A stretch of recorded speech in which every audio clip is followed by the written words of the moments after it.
সুপ্রিয় দর্শক, আপনাদের সবাইকে আমন্ত্রণ জানাচ্ছি এনটিভি নিয়মিত স্বাস্থ্য বিষয়ক আয়োজন স্বাস্থ্য প্রতিদিনে। আপনাদের সাথে রয়েছে আমি পুষ্টিবিদ নুসরাত জাহান দীপা। দর্শক, আমরা কম বেশি বর্তমান সময়ে বিশেষ করে মেয়েরা কিন্তু ত্বকের ব্যাপারে যথেষ্ট এখন সচেতন এবং যত্নশীল। বিশেষ করে অ্যাস্থেটিক ট্রিটমেন্ট নিয়ে কিন্তু সবাই খুব উৎসাহী থাকে। সুপ্রিয় দর্শক, আমাদের আজকের আলোচ্য বিষয় হচ্ছে ত্বকের বিভিন্ন সমস্যা এবং এক্ষেত্রে অ্যাস্থেটিক ট্রিটমেন্ট কতটুকু কার্যকরী ভূমিকা পালন করতে পারে। আর এই বিষয়টি নিয়ে কথা বলার জন্য আজ আমাদের সঙ্গে স্টুডিওতে উপস্থিত রয়েছেন একজন বিশেষজ্ঞ চিকিৎসক। আলোচনা শুরু করব, তবে তার আগে আমরা পরিচিত হয়ে নিচ্ছি আমাদের সেই অতিথির সঙ্গে। ডাক্তার জাহিদা নাসরিন 1988 সালের জুন মাসে বরিশাল জেলায় জন্মগ্রহণ করেন। তিনি 2014 সালে এনাম মেডিকেল কলেজ থেকে MBBS ডিগ্রি অর্জন করেন। এরপর তিনি চিকিৎসা বিজ্ঞানে উচ্চতর diploma in aesthetic medicine degree লাভ করেন। বর্তমানে তিনি রেডিয়েন্স লেজার ক্লিনিকে চর্মরোগ বিভাগের চিফ কনসালটেন্ট হিসেবে কর্মরত। আপনাকে স্বাগত আমাদের আজকের এই অনুষ্ঠানে। অনেক ধন্যবাদ আপনাকে এবং এনটিভির দর্শকদেরকে। ম্যাম, এখন যেহেতু বর্ষাকাল, সেই সাথে প্রচণ্ড রকমের গরম, তো এই সময়টাতে বা এই সিজনটাতে আসলে কোন ধরনের স্কিন ডিজিজ সব থেকে বেশি হতে দেখা যায়? গরমে এবং এই যে বর্ষা এই সময়টাতে দেখা যায় যে অ্যালার্জিজনিত সমস্যাগুলো একটু বেশি দেখা যায়। কারো হয়তো আর্টিকেরিয়া বা মশার কামড়ের মতো ফুলে যাওয়া যে রোগটা, এটা নিয়ে আসে। কেউ হয়তো দাঁতের প্রবলেমটা নিয়ে একটু বেশি আসে, কারণ এই যে স্যাঁতস্যাঁতে ওয়েদারটা, যে একটা আর্দ্রতা, মানে আবহাওয়ার যে আর্দ্রতার কারণে স্যাঁতস্যাঁতে ওয়েদারে কিন্তু দাঁতের প্রবলেমটা নিয়ে খুব বেশি আসে। তারপরে এখন খুব বেশি যেটা হচ্ছে, বেশ কিছুদিন ধরে প্রচলিত দেখা যাচ্ছে স্ক্যাবিস বা খুজলি যে রোগটার কথা বলা হচ্ছে, এই সমস্যা ইদানিং খুব বেশি করে দেখা যাচ্ছে। স্ক্যাবিস একটু বেশি দেখা যাচ্ছে এখন, এটার বিশেষ কোনো কারণ রয়েছে কিনা? যেহেতু ছোঁয়াচে একটা রোগ, এটা কিন্তু ছোঁয়াচে একটা রোগ, তো এই কারণে সম্ভবত সঠিক ট্রিটমেন্ট এবং সঠিক মেইনটেনেন্সটা না পাওয়ার কারণে হয়তো একজনের থেকে আরেকজনে ছড়াতে এটা একটু বেশি সামাজিকভাবে ছড়িয়ে গিয়েছে। কারণ এই ট্রিটমেন্টটা যখন স্কিনের এই প্রবলেমটা নিয়ে যখন আমাদের কাছে আসে, আমরা কিন্তু তাদেরকে মেডিসিন লিখে দেওয়ার পাশাপাশি এটাও বলে দিই পরিবারের সব সদস্যরা যেন একই সাথে এই ট্রিটমেন্টটা ফলো করে। আমরা একটা লোশন লিখে দিই, যেটা গলা থেকে পা পর্যন্ত সবাই একদম ইউজ করবে, শুধু পেশেন্ট না, পরিবারের সব সদস্যদেরকে একই দিনে একই সাথে ট্রিটমেন্টটা শুরু করতে হবে এবং এক সপ্তাহ পরে যে দেখা যায় হয়তো একই দিনে আরও একবার হচ্ছে সেটা অ্যাপ্লাই করতে হবে এবং একই সাথে সবাইকে সমস্ত কাপড় চোপড় ধুয়ে গরম রোদে শুকিয়ে তারপরে হচ্ছে গিয়ে নিতে হবে। এই জিনিসটা হয়তো সঠিকভাবে ফলো করে না, যে কারণে দেখা যায় যে একজন হয়তো সদস্য আক্রান্ত আছে, তার ট্রিটমেন্টে সে ভালো হলো, কিন্তু তার থেকেই দেখা গেছে মানে ট্রিটমেন্টের আগে আরেকজন অ্যাফেক্টেড হয়ে আছে অলরেডি। কারণ ওই যে ছোঁয়াচে একজনের কাপড় থেকে বা একজনের হাতের টাচ থেকে, বাচ্চারা যখন একসাথে খেলাধুলা করে, স্ক্যাবিস আক্রান্ত বাচ্চারা, তখন একজনের থেকে আরেকজনে হচ্ছে ছড়িয়ে যাবে, পরিবারের সদস্যদের কিন্তু একজনের থেকে আরেকজনে ছড়িয়ে যাবে। এই জিনিসটা সঠিকভাবে মেনটেন না করার কারণে, একই সাথে ট্রিটমেন্ট শুরু না করার কারণে দেখা যায় যে এটা সহজে ভালো হতে চায় না। আমরা যতটুকু জানি যে স্ক্যাবিস মানেই হচ্ছে যে 8 পাওয়ালা একটা পোকা থাকে স্কিনের নিচে এবং সেখান থেকে কিন্তু চুলকানিটা হয়। তো এই পোকাটা আসলে কোত্থেকে হয় বা কোথা থেকে আসে? একটু পরিষ্কার পরিচ্ছন্নতা যারা একটু কম মেনটেন করে অথবা ওইভাবে হয়তো খেয়াল করছে না, বিশেষ করে বাচ্চাদের এই সমস্যাটা বেশি দেখা যায়, কারণ বাচ্চারা নিজের থেকে অতটা কনসার্ন হয় না। আবার যে দেখা যায় যে নোংরা পরিবেশে থাকলে বা একজনের থেকে আরেকজনে ছড়াচ্ছে কোনো না কোনোভাবে, নোংরা পরিবেশেই সাধারণত এটা জন্ম নেয় এবং একজনের থেকে আরেকজনে ছড়ায়। এবং যারা একটু ঘিঞ্জি পরিবেশে বসবাস করেন, পরিবারের সদস্য সংখ্যায় ঘনবসতিপূর্ণ এলাকা বা ঘনবসতিপূর্ণ যে পরিবারগুলো আছে, একসাথে অনেক মানুষ গাদাগাদি করে থাকতে হচ্ছে, তাদের মধ্যে এই সমস্যাটা একটু বেশি হচ্ছে। স্ক্যাবিস যখন হচ্ছে তখন কিন্তু তারা ডাক্তারের পরামর্শ না নিয়ে বিভিন্ন জায়গায়, যে আমরা দেখেছি রাস্তাঘাটে যে ভ্যানে করে মাইকিং করে যে ওষুধগুলো বিক্রি করছে, তারা সেই ধরনের ওষুধগুলো বা তেলগুলো বা ক্রিমগুলো তারা ইউজ করছে। এটির ব্যাপারে আপনার মতামত কি? এটা একটা ভালো পয়েন্ট বলেছেন আপু। এই সমস্যাটার জন্য কিন্তু ইদানিংকালে হওয়া স্ক্যাবিস যেটা কন্ট্রোল হতে চায় না, কারণ অ্যাকচুয়ালি তার যে রোগটা, এই রোগটাকে হচ্ছে সারানোর জন্য যে ধরনের ট্রিটমেন্ট দরকার সে সঠিক ট্রিটমেন্টটা পায় না, এবং ওই যে রাস্তাঘাটে বা ভ্যান থেকে যে ট্রিটমেন্টটা নিচ্ছে ওটা হয়তো ওই ট্রিটমেন্ট তাকে দেয় হচ্ছে না, সে নর্মাল কোনো অ্যালার্জির কোনো ওষুধ তাকে দিয়ে দিচ্ছে অথবা কোনো স্টেরয়েড কন্টেনিং কোনো ক্রিম তাকে দিয়ে দিচ্ছে, যেটা তাকে ওই স্ক্যাবিসটাকে কমানোর পরিবর্তে আরও বাড়িয়ে দিচ্ছে। হয়তো ইমিডিয়েট চুলকানির ভাবটা কমে যায় স্টেরয়েড জাতীয় ক্রিম ইউজ করার কারণে, কিন্তু সমস্যাটা কিন্তু পরবর্তীতে আরো বেড়ে যাচ্ছে, কারণ চামড়ার যে রোগ প্রতিরোধ ক্ষমতাটা কমে যাচ্ছে এবং নষ্ট হয়ে যাচ্ছে, এবং সেটা আরো ভয়াবহ আকার ধারণ করছে পরবর্তীতে। খুব খারাপ অবস্থা নিয়ে, সেকেন্ডারি ব্যাকটেরিয়াল ইনফেকশন নিয়ে তখন এই পেশেন্টগুলো আবার আমাদের কাছে আসছে।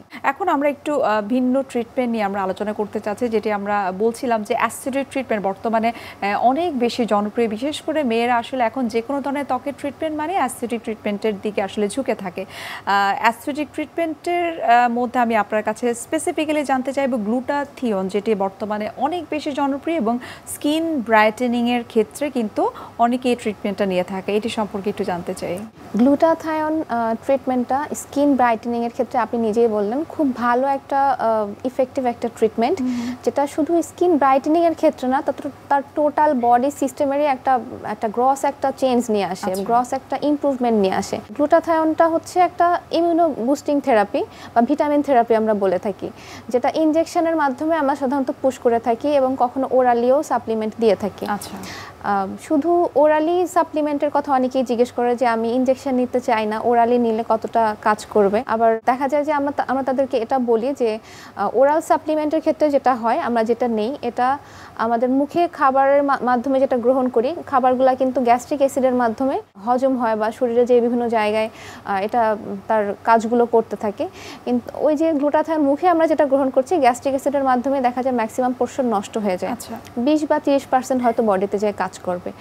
আবার যেটা ইনজেকশন দিচ্ছি সেটাও সরাসরি কিন্তু আইভিতে যাচ্ছে, আইভি দিয়ে একদম ব্লাডে চলে যাচ্ছে এবং শরীরের বিভিন্ন জায়গায় ছড়িয়ে যাচ্ছে, এবং সেটাকে নষ্ট করারও কিছুটা পোর্শন থাকে, ওই পোর্শন নষ্ট হয়ে প্রায় 70% বডিতে কাজ করে।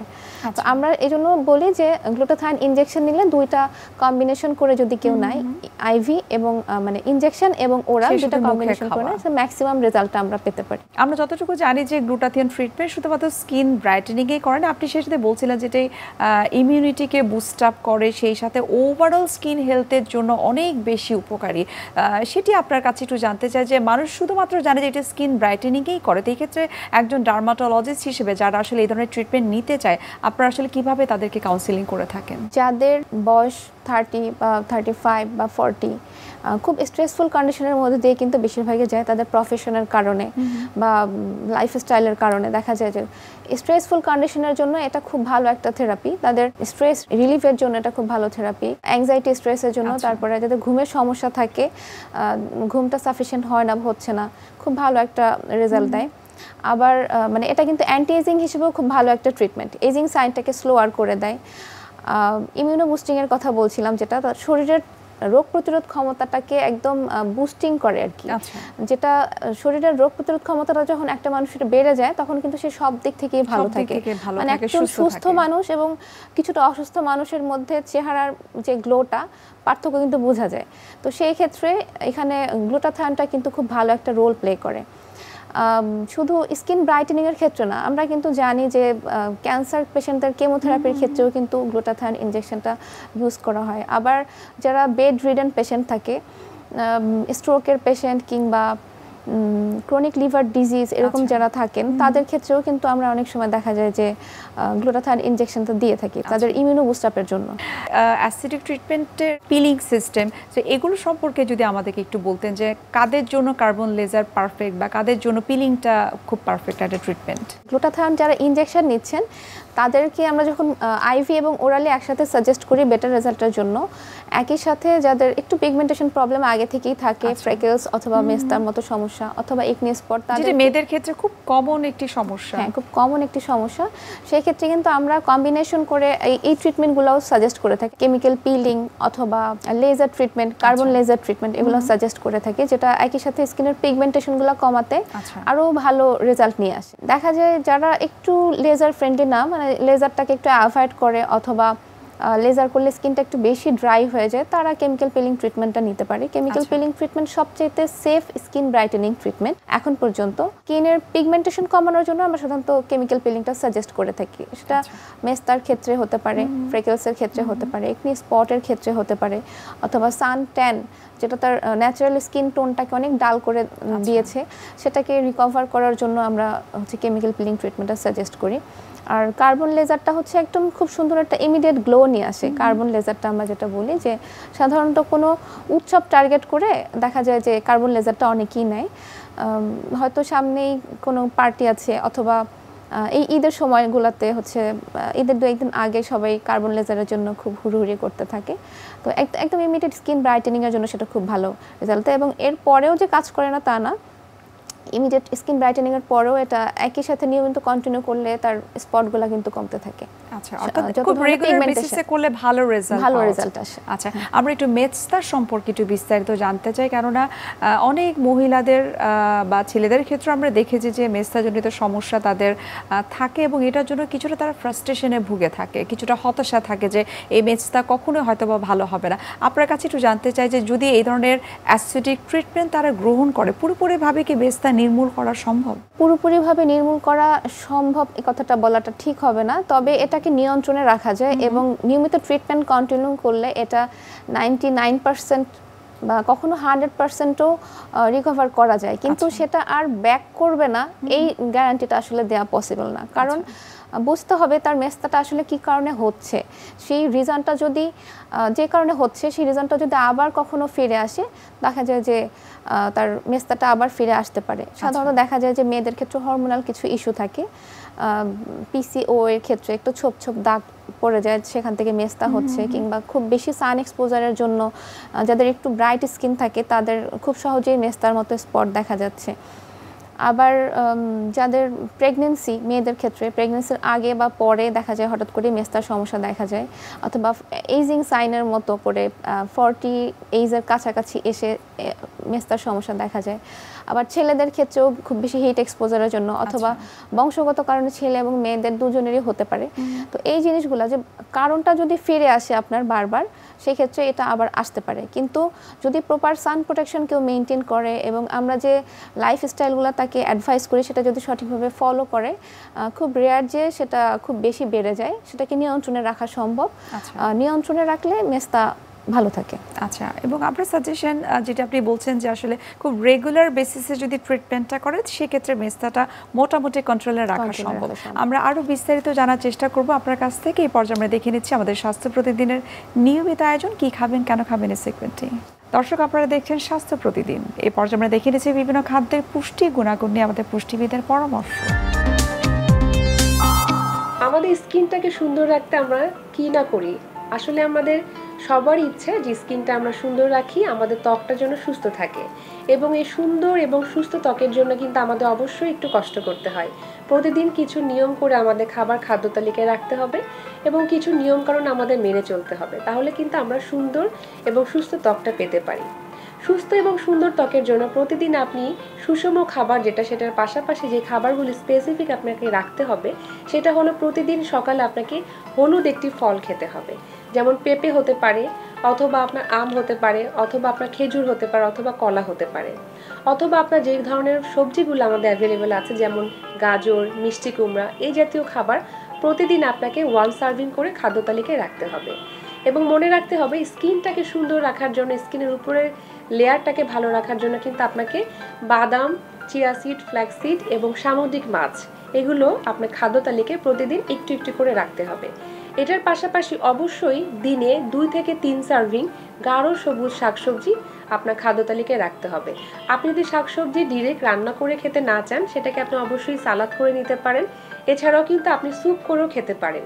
এবং মনে রাখতে হবে স্কিনটাকে সুন্দর এবং সুস্থ রাখার জন্য আপনার পানি গ্রহণটা অত্যন্ত জরুরি। প্রতিদিন একজন সুস্থ মানুষকে 8 থেকে 12 গ্লাস পানি গ্রহণ করতে হয়। প্রয়োজনে যদি আপনার ডিহাইড্রেশন হয়ে যায় সেক্ষেত্রেও কিন্তু এর থেকে পানি পরিমাণটা আপনাকে বাড়াতে হবে। এবং পাশাপাশি আরেকটি গুরুত্বপূর্ণ কাজ হলো আপনার স্কিনটাকে পরিষ্কার রাখা। অনেক সময় আমরা যেটা করে থাকি যে বাহির থেকে আসার পর আমরা স্কিনটাকে ক্লিন করি না, এটাতে দেখা যায় স্কিনটার অনেকগুলো ড্যামেজ হওয়ার চান্স থাকে।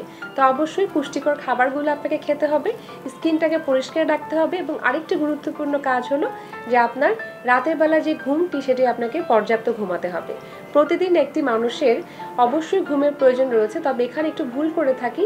এখনকার সময় কিন্তু আমরা অনেকেই দেখা যাচ্ছে রাত জেগে থাকি এবং আমরা ভোরের দিকে যে ঘুমাচ্ছি এবং সেই ঘুমটা কিন্তু সকালের দিকে আমরা কমপ্লিট করে ফেলি।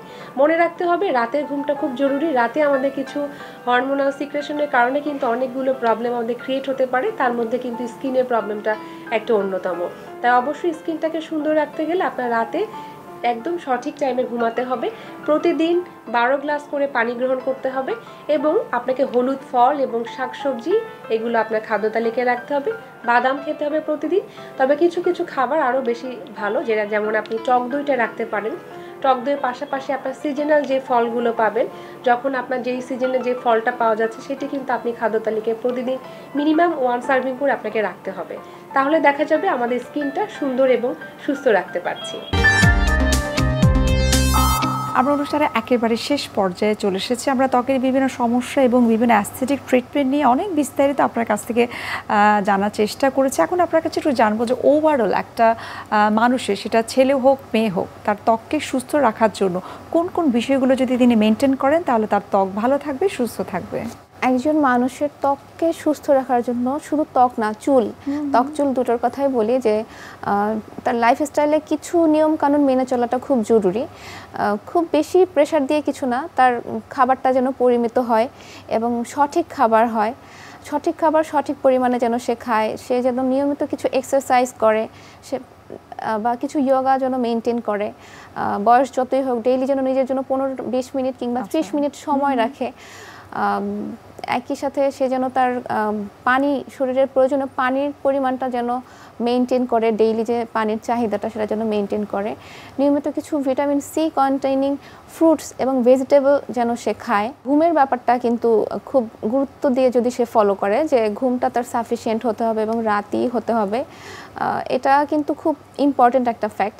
একটা মানে মানুষের শারীরিক সুস্থতার জন্য, শুধু ত্বক এবং চুল না, যে কোনো কিছুর জন্যই। আমরা যতটুকু জানি যে একটা মানুষ তার খাদ্যাভ্যাস ঠিক আছে, তার ফিজিক্যাল অ্যাক্টিভিটিস ঠিক আছে, কিন্তু ঘুম ঠিক না থাকলে কিন্তু সে পুরোপুরিভাবে সুস্থ থাকে না। এবং ঘুম ঠিক না হলে কিন্তু এজিং সাইনগুলোও খুব তাড়াতাড়ি চলে আসে। ওই যে পানির কথা বলছিলাম, পানির পাশাপাশি এই ঘুমও কিন্তু খুব ইম্পর্টেন্ট একটা ফ্যাক্ট, যেটা আমরা অনেকেই দেখা যায় যে নেগলেক্ট করে ফেলি। জি, আপনাকে অসংখ্য ধন্যবাদ। আমরা আমাদের আজকের অনুষ্ঠানের মাধ্যমে ওভারঅল লাইফস্টাইল মডিফিকেশন সম্পর্কে আপনার কাছ থেকে খুব চমৎকারভাবে জানলাম এবং সেই সাথে জানলাম যে অ্যাসিডিক ট্রিটমেন্টের মাধ্যমে কিভাবে আসলে ত্বককে ভালো রাখা যায়, সুস্থ রাখা যায়। আপনাকে আবারও ধন্যবাদ জানাচ্ছি এবং শুভকামনা এনটিভির পক্ষ থেকে।